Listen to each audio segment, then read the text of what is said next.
तो बहुत महत्वपूर्ण है कि भगवान मिलेंगे तो अपनी दया से, लेकिन पिघलेंगे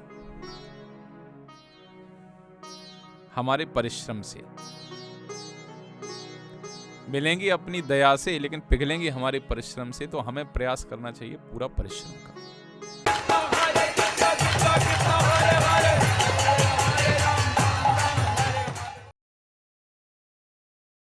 नायम सुखापो भगवान देहिनाम गोपिका सुतः ज्ञानिनां चात्मभूतानां यथा भक्ति मतामिह। सुखदेव गोस्वामी जी कहते हैं कि ना अयम सुखापो यथा भक्ति मतामिह, ये इस प्रकार का जो सुख है गोपिका सुतः, जो माता यशोदा को प्राप्त हुआ है, ज्ञानीनाम च आत्मभूतानाम नायम सुखापो, इस प्रकार का सुख न तो ज्ञानियों को प्राप्त होता है, न बड़े बड़े तपस्वियों को प्राप्त होता है, जो आत्म साक्षात्कार के प्रयास में लगे रहते हैं। और देही नाम, जो देहधारी हैं, जिनकी सारी बुद्धि देह में लगी हुई है, इस प्रकार के लोगों के विषय में तो क्या कहा जाए। ऐसे लोगों को तो ये सुख प्राप्त होता ही नहीं है। जब इस प्रकार से भगवान श्री कृष्ण बंध गए, और बंधने के बाद कृष्णस्तु गृह कृत्येषु व्यग्रायाम मातरी प्रभु, माता यशोदा घर के कार्यों में व्यस्त हो गईं। माता यशोदा घर के कार्यों में व्यस्त हो गईं। और दूसरा भगवान ने देखा अद्राक्षित अर्जुनौ, अर्थात दो यमल अर्जुन जोड़े, दो वृक्षों को देखा। तो भगवान की जो बंधन की लीला, ये बंधन की लीला तो समाप्त हो गई। भगवान बंध गए मैया के परिश्रम को देख के। और बंधने के पश्चात तो बहुत महत्वपूर्ण है कि भगवान मिलेंगे तो अपनी दया से, लेकिन पिघलेंगे हमारे परिश्रम से। मिलेंगे अपनी दया से, लेकिन पिघलेंगे हमारे परिश्रम से। तो हमें प्रयास करना चाहिए पूरा परिश्रम का। श्रील प्रभुपाद जी ने हमें व्यवस्था दिया है, हम प्रातःकाल जल्दी उठें, जल्दी उठ करके मंगल आरती करें, भगवान नाम का जप करें, भगवान का प्रसाद खाएं, भक्तों की सेवा करें, शास्त्रों का अध्ययन करें, शरीर से मंदिर मार्जन में लगें, और जो जो सेवाएं हैं वाणी का प्रयोग भगवान के प्रचार में करें। इन सब का प्रयोग हम भगवान की सेवा में करें। पूर्ण रूप से परिश्रम करें। भगवान के इस परिश्रम से प्रसन्न होके, यशोदा मैया के परिश्रम से प्रसन्न होके भगवान बंध गए। बंधने के पश्चात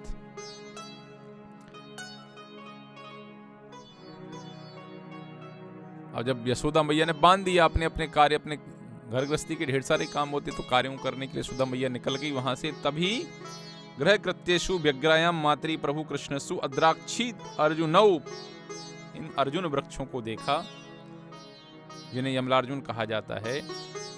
और सुखदेव गोस्वामी कहते हैं कि धनदात्मजौ पूर्वम गुह्यकौ, कि हे परीक्षित महाराज, पहले जो दो वृक्षों को भगवान ने देखा, ये दो वृक्ष जो थे, ये दोनों पहले के पूर्व के युग में कुबेर के पुत्र थे। तो आश्चर्य होगा किसी व्यक्ति को कि भाई अच्छा, पहले ये आदमी थे। ऐसे कोई कहे प्रभु जी आप इनको जो देख रहे हैं, पहले डाकू था, अब कंठी माला पहन के और चोटी लगा के अब भगवान के मंदिर में माला कर रहा है। तो सबको आश्चर्य, क्या बात, क्या ऐसी घटना घटी कि डाकू बने, और कैसी घटना घटी कि डाकू से साधु बने। हर व्यक्ति के मन में कौतूहल होता है, आश्चर्य होता है कि कौन सी घटना घटी। तो उसी थोड़े से संशय को समाधान करने के लिए सुखदेव गोस्वामी ने कहा, पुरा नारद शापेन वृक्षतां प्रापितौ मदात् नलकूबर मणिग्रीवाव इति ख्यातौ श्रियान्वितौ। ये जो दो वृक्ष हैं, ये कुबेर के पुत्र थे। एक का नाम था नलकुबेर, एक का नाम था मणिग्रीव। नलकूबर और मणिग्रीव बहुत ऐश्वर्यवान थे, होंगे ऐश्वर्यवान, भाग्यशाली। बड़े बाप के लड़के। कुबेर जो है खजांची हैं, देवताओं के धन पैसे की कोई कमी नहीं है, अखंड धन उनके पास पड़ा हुआ है। खर्चा करना, डॉलर वॉलर में खर्चा नहीं करते, वो कागज का नोट नहीं चलाते, स्वर्ण मुद्राओं में खर्चा कर रहे हैं, कोई कमी नहीं है। और ये मर्सिडीज ऑडी में तो घूमते ही नहीं है वो, और कौन सी पोर्शे वगैरह उसमें नहीं घूमते हैं वो, सबके पर्सनल जेट हैं। वो फ्यूल तक डालना, ईंधन तक नहीं डालना, मन के वेग से जहाँ रोकना वहाँ रुक गए, जहाँ चलाना वहाँ चल गए। इच्छा हो गई इस घर के ऊपर छोटा करना, बड़ा करना। ऐसा नहीं है कि अब अपन ने एक पर्सनल जेट खरीद लिया तो उसमें 15 सीट 20 सीट है, 25 सीट है, तो 30 सीट है तो उन लोगों को बिठाना ही पड़ेगा। नहीं, जो इच्छा, जितने आकार, खूब बिठाना तो खूब बिठा लो, कम बिठाना तो कम। इतना ऐश्वर्य इन लोगों के पास था। लेकिन जब व्यक्ति के पास इतना ऐश्वर्य आ जाता है तो व्यक्ति को उसको पचाना बहुत क्या हो जाता है, कठिन हो जाता है। इसलिए सुखदेव गोस्वामी कहते हैं कि जब इतना ऐश्वर्य इन लोगों को प्राप्त हो गया तो क्या परिणाम निकला इसका? अत्यंत ऐश्वर्यवान होने के कारण मदात प्रापितौ वृक्षताम नारद शापेना, एक बार इनसे गर्व और मिथ्या प्रतिष्ठा के प्रभाव में ऐसी एक गलती हो गई इनके द्वारा कि नारद मुनि ने इनको वृक्ष बन जाने का श्राप दे दिया। तो सामान्यतः भक्तों का स्वभाव ये होता है कि भक्त लोग सुनना नहीं चाहते हैं,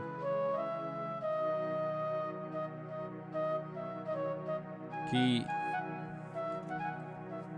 क्या क्या मतलब। तो परीक्षित महाराज का हम तो जानते हैं, परीक्षित महाराज का स्वभाव है कि परीक्षित महाराज जिज्ञासु स्वभाव के हैं। हमेशा उनके जानने की इच्छा होती है कि अच्छा ऐसा क्यों हुआ, ऐसा क्यों हुआ, इस प्रकार से क्यों हुआ, इस प्रकार से क्यों हुआ। और उन्हीं जिज्ञासाओं का समाधान परीक्षित महाराज की सुखदेव गोस्वामी जी कर रहे हैं। तो जब ये पता चला कि नारद ने श्राप दे दिया तो परीक्षित महाराज बोले, श्री राजो वाच कथ्यताम भगवन एतत्तयो शापस्य कारणम यत्तद्विग्रहितं कर्म येन वा देवर्षेस्तमः। अरे देवर्षि जैसे महात्मा, हमने तो सुना है विमनमया सूर्यदास साधवो, ये महात्मा को गुस्सा नहीं आता। और देवर्षि जैसे महात्मा हैं उनको तो, नारद जैसे महात्मा उनको तो वैसे ही गुस्सा नहीं आता है, वो भी गुस्सा हो गए। कथ्यताम भगवन, कृपया कहें कि परम शक्तिमान नारद मुनि ने इन लोगों के लिए श्राप क्यों दिया, क्या कारण था कि नल कुबेर और मणिग्रीव को श्राप दिया गया। ऐसा कौन सा निंदनीय कार्य इन्होंने किया था कि नारद मुनि जैसे ऋषि तक इनके ऊपर क्रुद्ध हो पड़े, कृपया मुझे सुनाएं। तो सामान्यतः ये स्वभाव होता है, एक भक्त एक स्वामी महाराज के सामने कह रहे थे, ये भक्त ऐसे किसी की निंदा कर रहे थे, ये ऐसा ऐसा, ये ऐसा करते, ऐसा करते। तो महाराज ने कहा, देखो आज के बाद हमारे सामने किसी की निंदा करोगे ना तो हम तुमसे बात नहीं करेंगे। तो सामान्यतः जो अच्छा साधक है, अच्छे भक्त हैं, वो निंदा सुनना पसंद नहीं करते। किसी वैष्णव की निंदा, किसी व्यक्ति की निंदा हम क्यों सुने।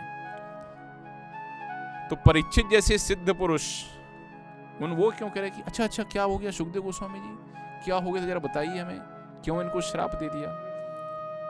क्योंकि सुखदेव गोस्वामी के उनके सानिध्य में रह के परीक्षित महाराज को पता था कि हमें भी श्राप मिला था कि परीक्षित 7 दिन में तुम्हारी मृत्यु हो जाएगी, लेकिन उन महात्मा के श्राप से आज हमें सुखदेव गोस्वामी के मुख से इस भागवत रूपी अमृत गंगा का आस्वादन करने का मौका मिला है। और इन दोनों को, ये जो वृक्ष बन गए, इनको भगवान के उस स्थान पर बैठ करके भगवान की उन दिव्य लीलाओं के देखने का आनंद प्राप्त हुआ है, जो दिव्य लीलाओं को देखने का आनंद बड़े बड़े देवी देवताओं को भी प्राप्त नहीं हुआ है। तो इसलिए उनके सौभाग्य की ओर विचार करके और नारद मुनि की कृपा, साधुओं के दंड में भी कृपा छुपी हुई है, उस दोनों के पर विचार करके वो ये जिज्ञासा कर रहे हैं कि आप बताइए।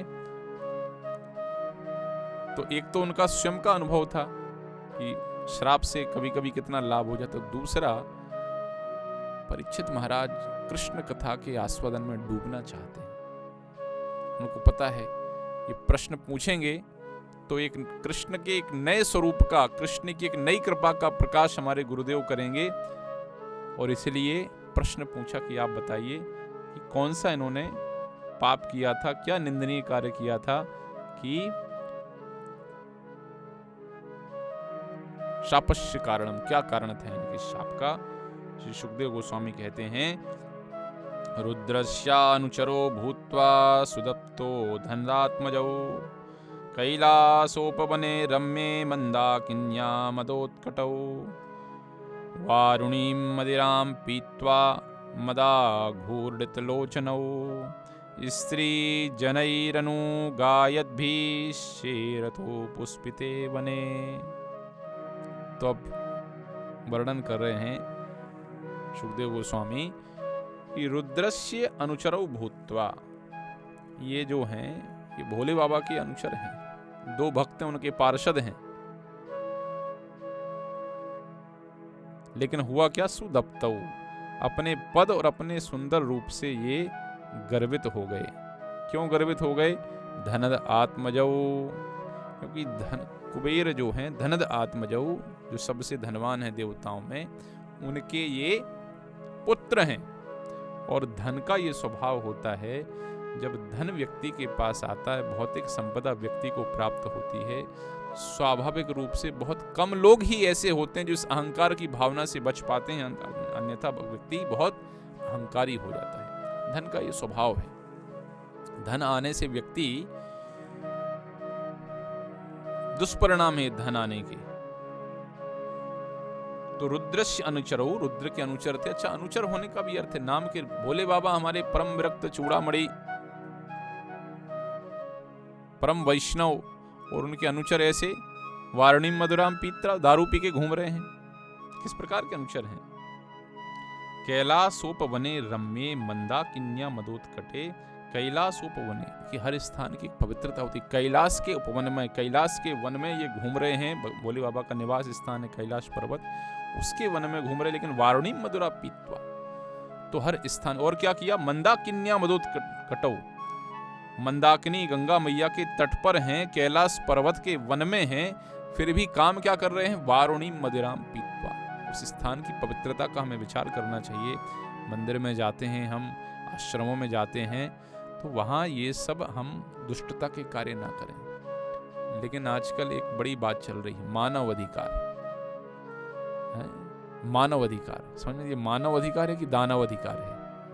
नहीं नहीं, हमें छूट होनी चाहिए, हम ये कर सकें, हमारे मानव। अरे मानव हो तो मानव होने का काम तो समझो कि मानव होने का काम क्या है। रोको तो बोलते नहीं, हमारे अधिकारों के ऊपर आप आघात कर रहे हैं, हमें रोक रहे हैं। नहीं, मानव अधिकार का अर्थ ये है कि मनुष्य के रूप में आपके जो कर्तव्य हैं, उन कर्तव्यों को करने का आपको अधिकार है। ऐसा नहीं कोई भी दुष्टता आप करते रहें।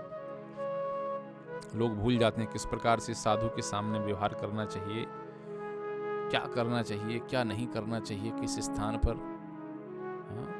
पवित्र तीर्थ स्थानों में जाते हैं, ऐसे स्थानों में व्यक्ति पवित्र आचरण का कार्य करे, शराब इत्यादि से दूर रहे। लेकिन ये उल्टे विचार के थे। कारण क्या था? धन आत्मजौ सुदप्तौ, अपने ऐश्वर्य से उत्कंठित थे, धन से मोहित हो गए थे, और धन आत्मजौ कुबेर के पुत्र थे। हम भी देखते हैं गुजरात में अभी अनेक शाह परिवार हुआ करते थे, पटेल,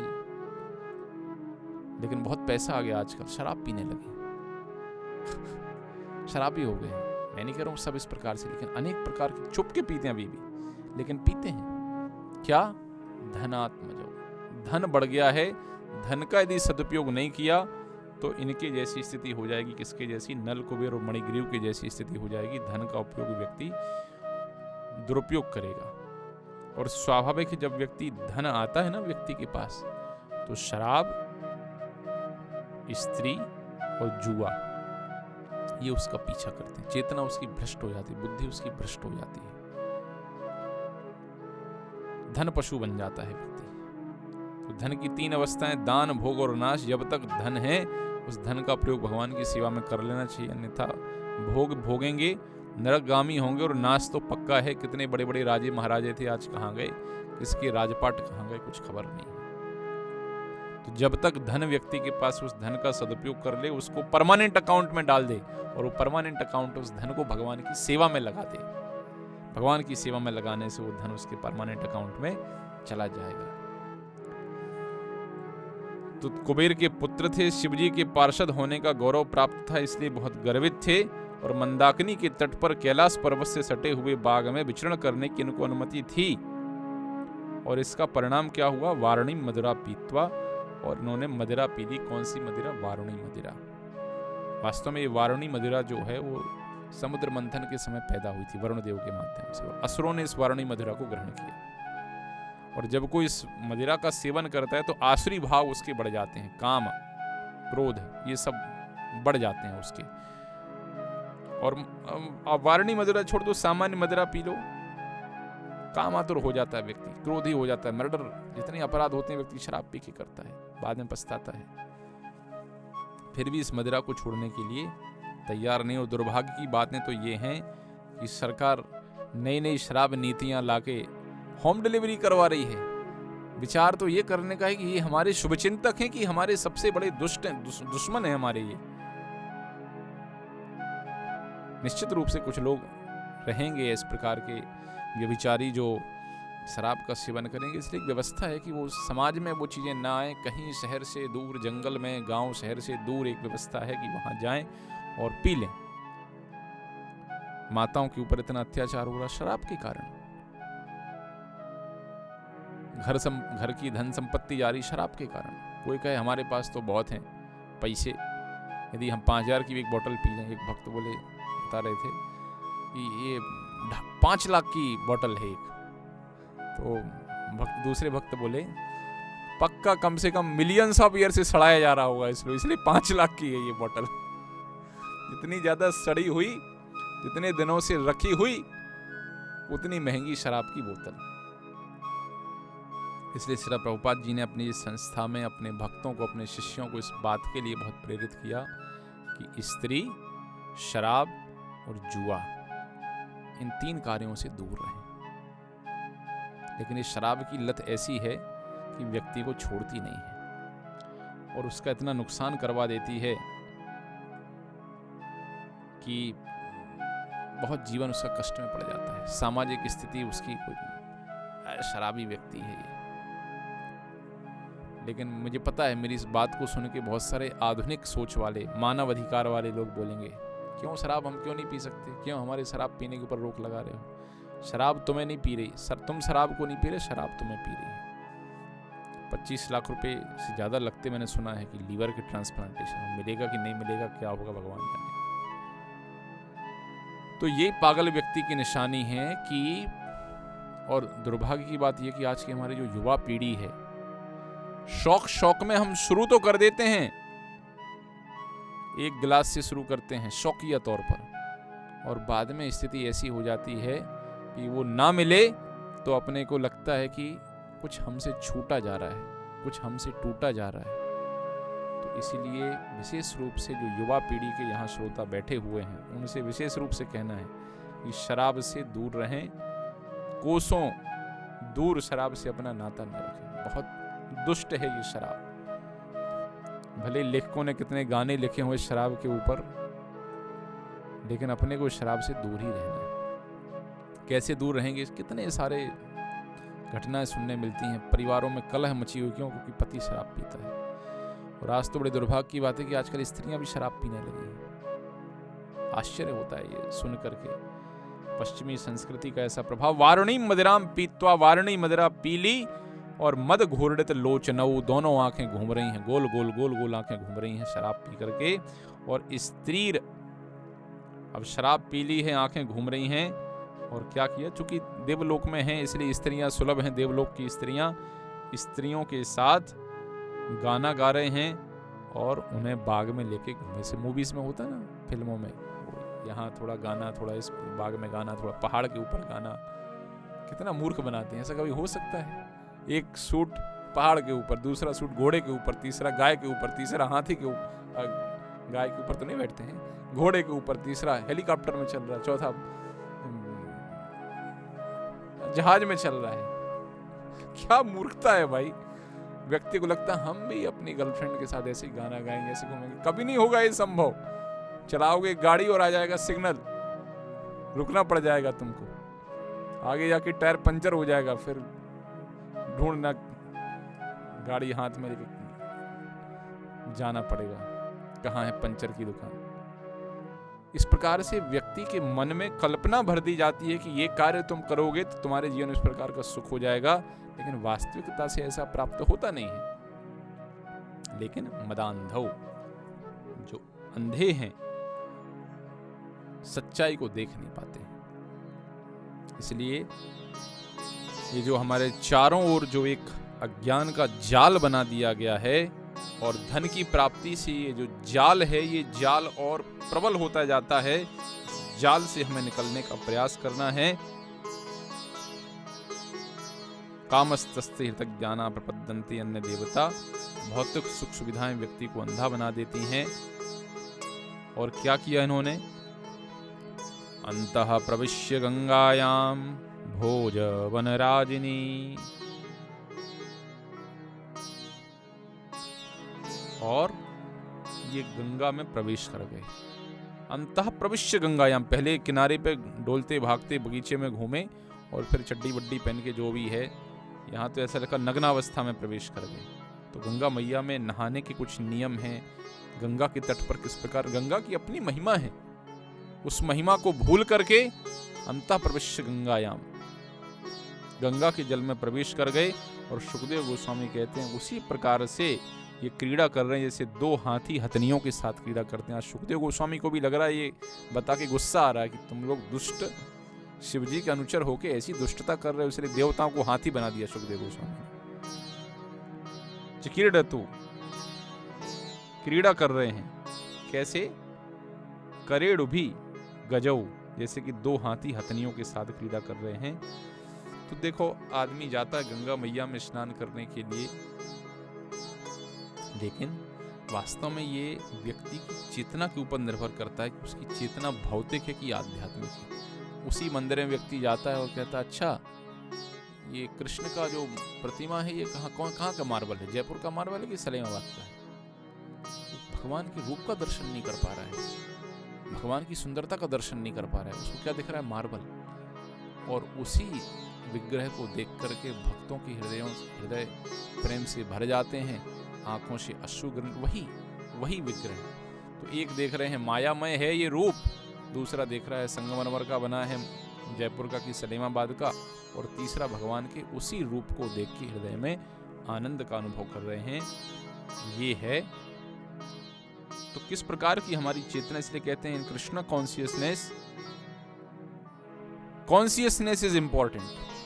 चेतना बहुत महत्वपूर्ण है कि आपकी चेतना किस प्रकार की है, और जैसी हमारी चेतना, उसी चेतना के हिसाब से हम कार्य करते हैं। वही एक स्त्री, एक बालक उसी स्त्री को माता के रूप में देखता है, और एक युवा उसी स्त्री को भोग की वस्तु के रूप में देखता है। एक पिता उसी स्त्री को पुत्री के रूप में देखता है, और एक भक्त उसी स्त्री को भगवान की सेविका के रूप में देखता है।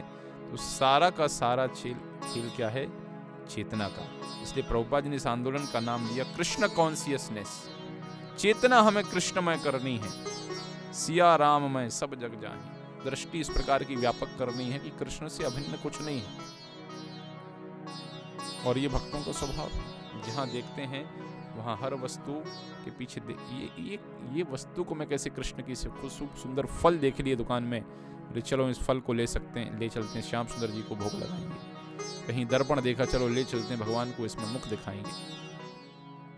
हमेशा जिसके मन में चिंतन कृष्ण का है, चेतना कृष्णमय है, हर जगह भगवान श्री कृष्ण का दर्शन उस व्यक्ति को संभव है।